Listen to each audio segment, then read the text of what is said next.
Hola a todos, bienvenidos a esta capacitación de tableros eléctricos y protecciones eléctricas. Mi nombre es William Llévenes, soy Product Manager del Grupo Legrand y voy a dictarle hoy día esta capacitación. Los puntos que vamos a ver van a ser normativos y de productos. Respecto a productos, por ejemplo, de dispositivos eléctricos dirigidos al riesgo de las personas y de los equipos, vamos a decir que vamos a disponer de los siguientes dispositivos para proteger bienes, conductores, cargas, ante la falla de cortocircuito sobrecarga que generan calentamiento y finalmente van a quemar los conductores y generar posibles incendios.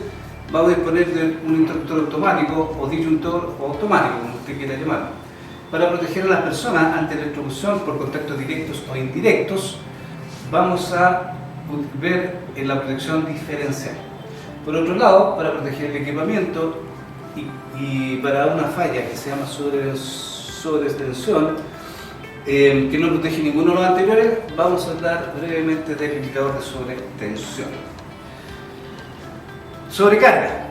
¿Por qué es necesario proteger la sobrecarga y cómo se produce? Bueno, la sobrecarga se produce cuando los usuarios, de forma desordenada o por desconocimiento, empiezan a colocar carga y carga, sobrecarga. Por lo tanto, empiezan a exigirle al conductor que alimenta ese circuito más energía o más corriente para la cual fue preparado. Por lo tanto, eso va a generar un recalentamiento y posteriormente un incendio.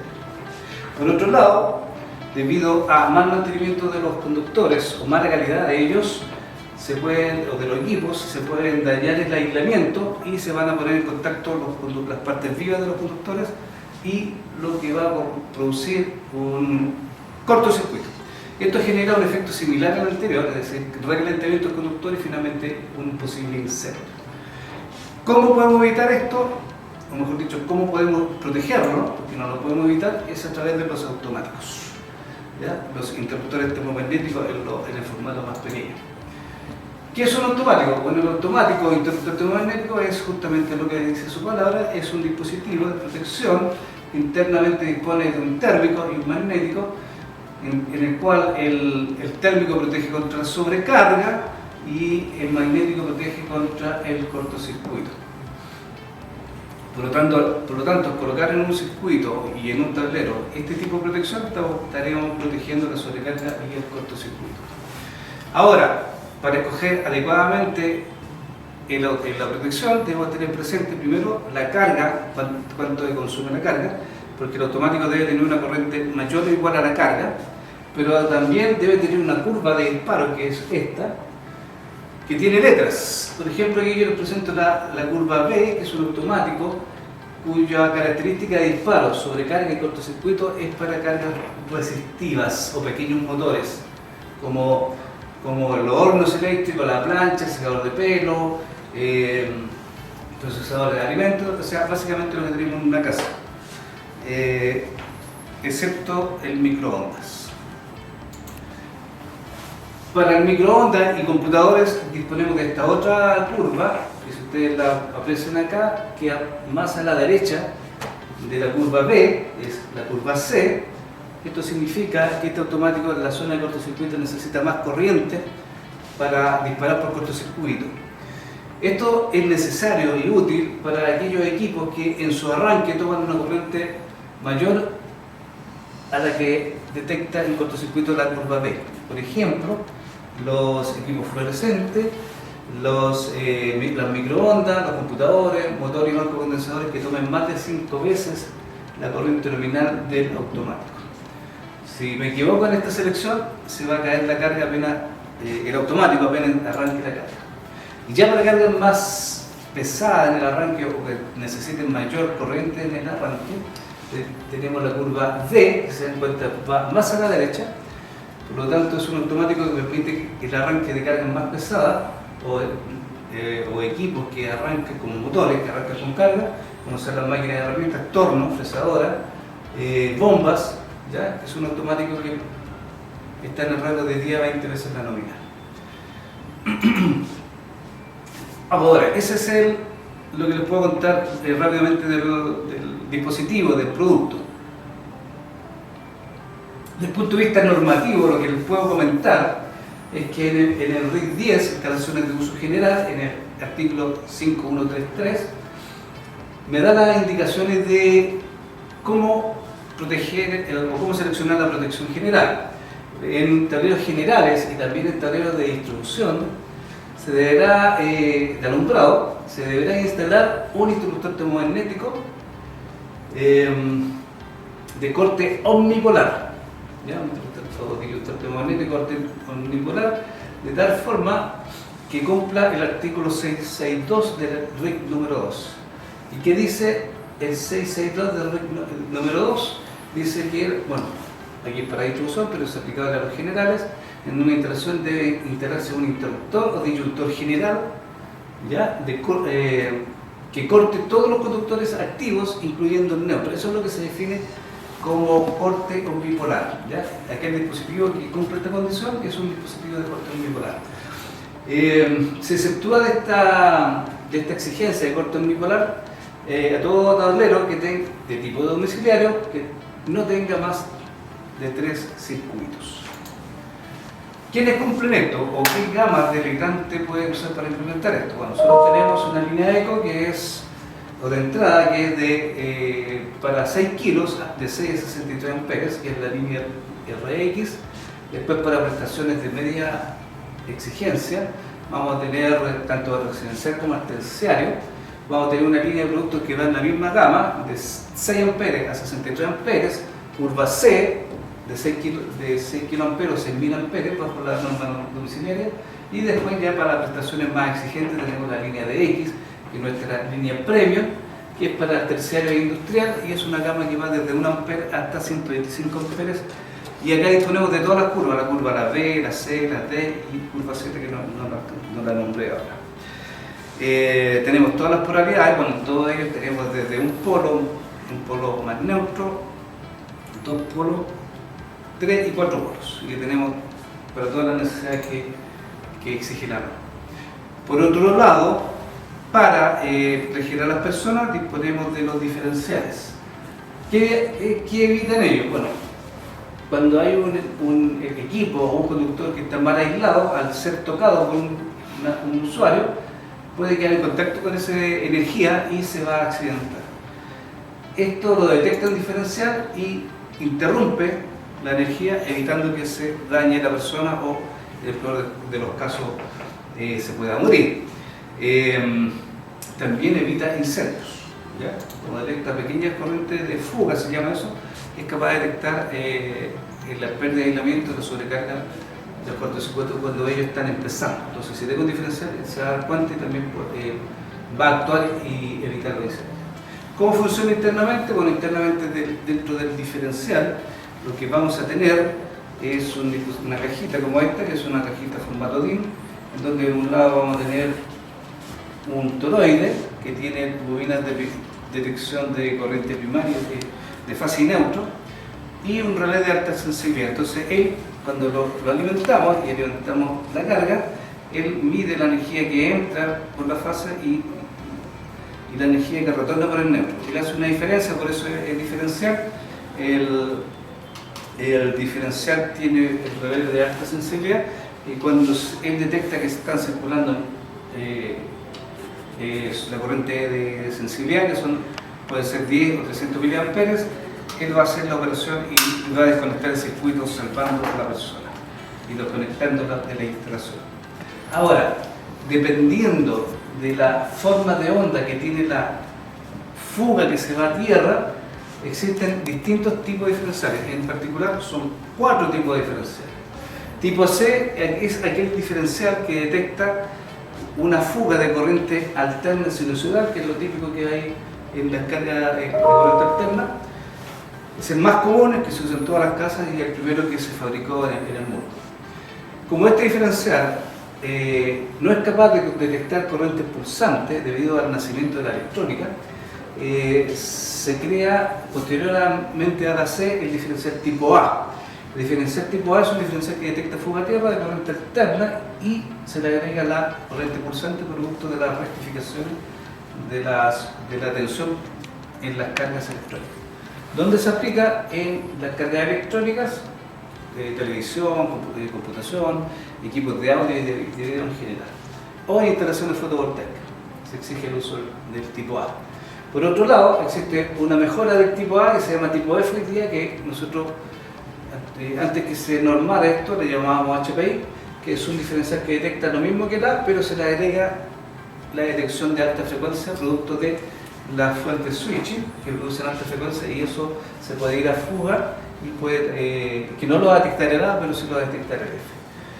También tiene una inmunización respecto a disparo intempestivo para que no se caiga por fallas falsas. Entonces, cuando opera por fallas efectivas de fuga de hierro.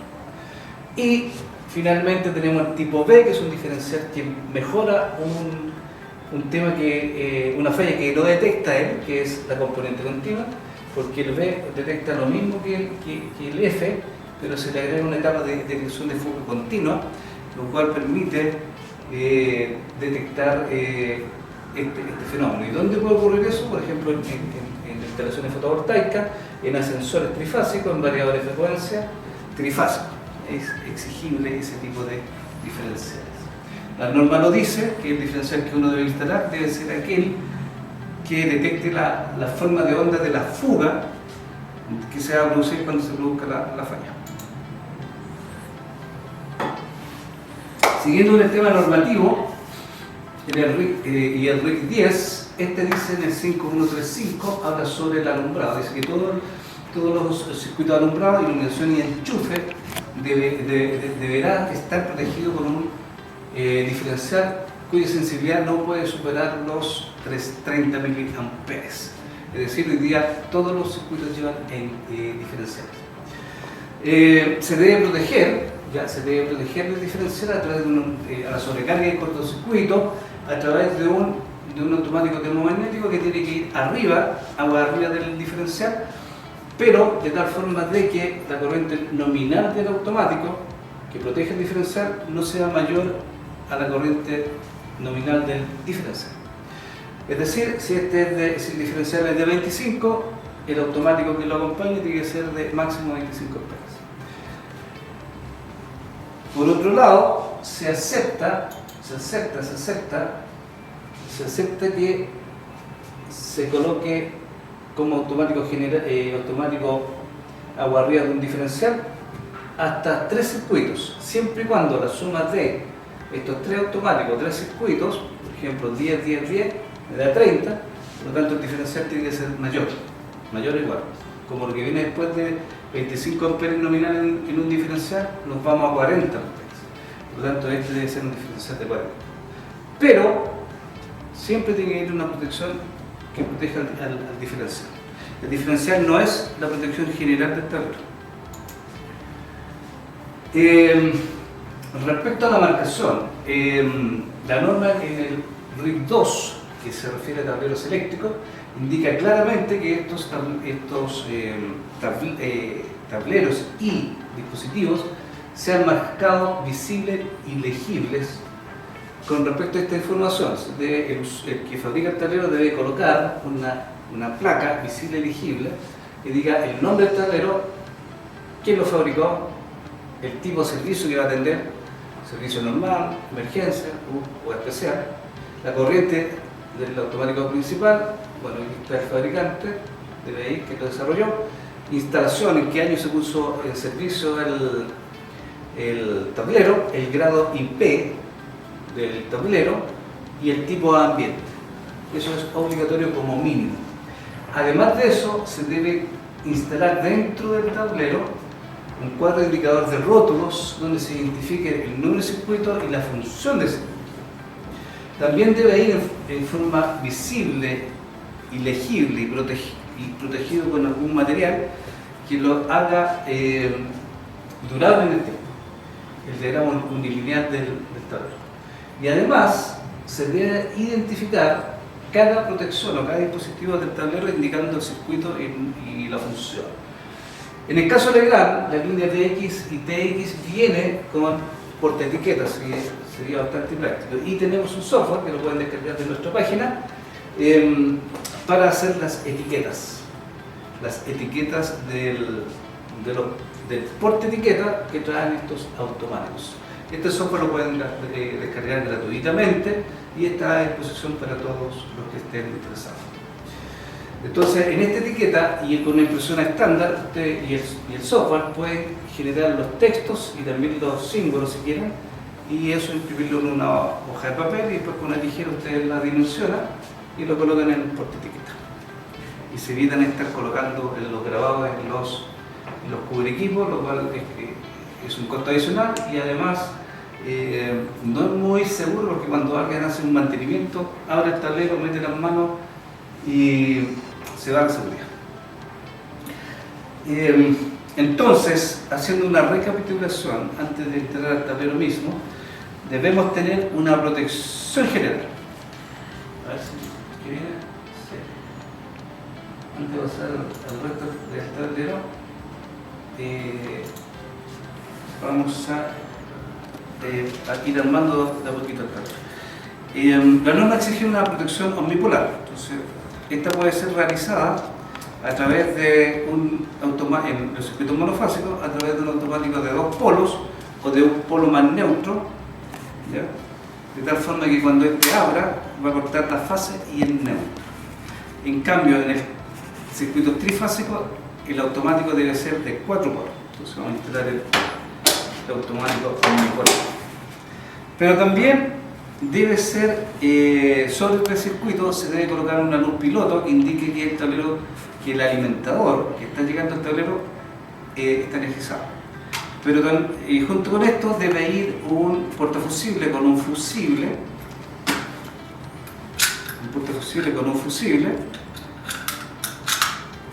para proteger el portafusible. Entonces, hoy día lo que vamos a encontrar en los tableros no es solamente automático, sino que debiéramos ver una piloto y un portafusible. El portafusible se puede cambiar por un automático de 2 amperes, fusible que tengo ahí de 2. Y después yo tengo circuitos de limitación, un limitador de sobretensión, el cual se debe proteger con un automático, y el limitador. El limitador viene con una bandera verde, y cuando ya se agota, es decir, se quema, pasa a naranjo, y cuando eso ocurre, usted tiene que abrir esta ruedita y tirar hacia afuera, saca el cartucho que está de lado, va a nuestro catálogo y pide el cartucho de repuesto, y de tal forma de que lo que debe estar siempre presente en el tablero es un limitador con una bandera verde para que esté protegido, si no, nos sacarán por colocar eso. Y para el alumbrado, entonces un circuito de alumbrado de 10 amperes, pero como dice la norma hoy día, con un diferencial. ¿Ya? Colocamos un automático en diferencial. Y el circuito de enchufe, vamos a colocar un automático de 16 amperes y un diferencial de 25. Todos ellos son en 30 miliamperes. Y si tuviera sala de lavado, debiera colocar otro circuito aparte. Si tuviera encimera, debería colocar otro circuito aparte de 16 amperes. Para hacer el cableado, usted puede usar un repartidor de este tipo, Ariel DIN. Es muy práctico esto, pero el problema que tiene esto es que ocupa espacio de riel. Normalmente este tipo de tableros se utilizan regletas, ¿ya? Una regleta negra para fase, una regleta azul para neutro y una regleta verde para tierra. Entonces, pero antes de hacer eso, yo debo hacer un puente. Voy a dar vuelta esto para acá. Cuando uno llega con el alimentador, no puede llegar directamente al automático, tiene que llegar a alimentar el portafusible para que alimente la piloto y al fusible, y al automático simultáneamente. Para eso es bueno tener estas regletitas pequeñas, de tal forma que al colocarlas yo puedo puentear aquí puedo puentear la fase y el neutro, y desde acá me voy al automático, y después de abajo del automático principal uno puede colocar una regleta que se coloca acá para fase, la distribución total de la fase del tablero, otra regleta que es para el neutro, y por supuesto necesita una regleta para tierra. Ya, una regleta para la tierra. Entonces esta regletita la vamos a dejar acá abajito, cableada para hacer el puente. No se puede hacer un puente directamente en el dispositivo, eso va contra la norma y genera puntos calientes, por lo tanto no es aceptable y eso genera peligros, incendios que nosotros mismos queremos impedir y si no lo respetamos se va a producir. Bien, veamos ahora la envolvente. En la envolvente hay una serie de indicaciones, por ejemplo en el RIC 2, artículo 6.1.16.3, que habla sobre el tamaño del tablero, y acá dice que el tamaño del tablero debe ser de un tamaño tal que una vez que estén montados todos los aparatos haya un espacio libre, un volumen libre, no aparatos de reserva, un volumen libre de hasta un 25% del total del tablero. Normalmente, ¿qué es lo que se hace aquí? Para este tipo de tableros que son residenciales y usan automáticos modulares, dispositivos modulares, se recomienda contar la cantidad de módulos y esa cantidad de módulos multiplicarlo por 1.25 y de ese tamaño tiene que ser mínimo el tablero. Sobre 8 circuitos se les va a exigir borneras. Entonces tenemos 25% de reserva y en el caso que sean estructuras metálicas, estos deben venir con un tratamiento adecuado para soportar la corrosión. En el caso que sean envolventes plásticas como esta, las características son las siguientes para envolventes no metálicas. Dice, no debe ser higroscópico, es decir, no tiene que absorber humedad desde afuera, por lo tanto no puede ser la madera, por ejemplo. Autoextinguiente, en el caso que sea plástico, esto, si bien es cierto, se puede quemar con una temperatura extrema, pero este no debe arder, no debe generar llama y no generar humos tóxicos.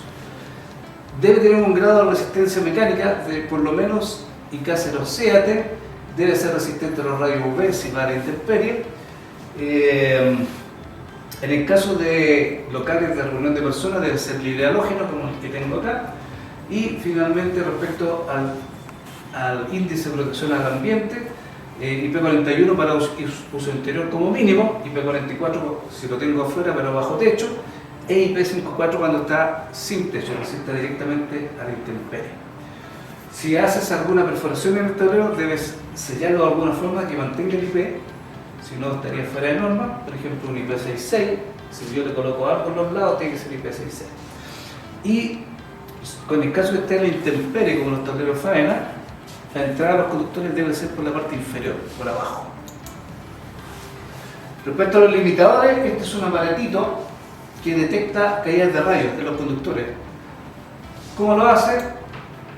Cuando cae un rayo, cuando cae un rayo, o sea, cuando está en funcionamiento normal, este es un circuito abierto, pero cuando cae un rayo, se comporta como un circuito cerrado, y cuando se descarga la energía, él se comporta como un circuito abierto, es decir, es cerrado solamente para la falla de sobretensión. Eso no lo detecta o sea, no lo protege ni el automático de diferencial, solamente este aparato. Esto dura una cierta cantidad de descarga, después de esas maniobras se pone naranja, como les decía, en ese caso se saca esta pieza y se eligen los repuestos que tenemos acá, según el modelo que usted haya instalado. Y para ir cerrando, les comento que el tablero que les puedo recomendar es un tablero que puede estar en formato sobrepuesto embutido, es color blanco o de puerta color humo. Tenemos desde 40 de 4 a 48, pero podemos llegar hasta 72 módulos. Es IP42 y K07, es libre halógeno y tiene un poder de resistencia a cortocircuito de 10 kilos y puede soportar temperaturas de uso de menos 10 a más 40 grados Celsius. Bueno, habiendo llegado al final de esta presentación, les agradezco su atención y espero verlos en una de las presentaciones o talleres presenciales que tenemos aquí. Muchas gracias y nos vemos.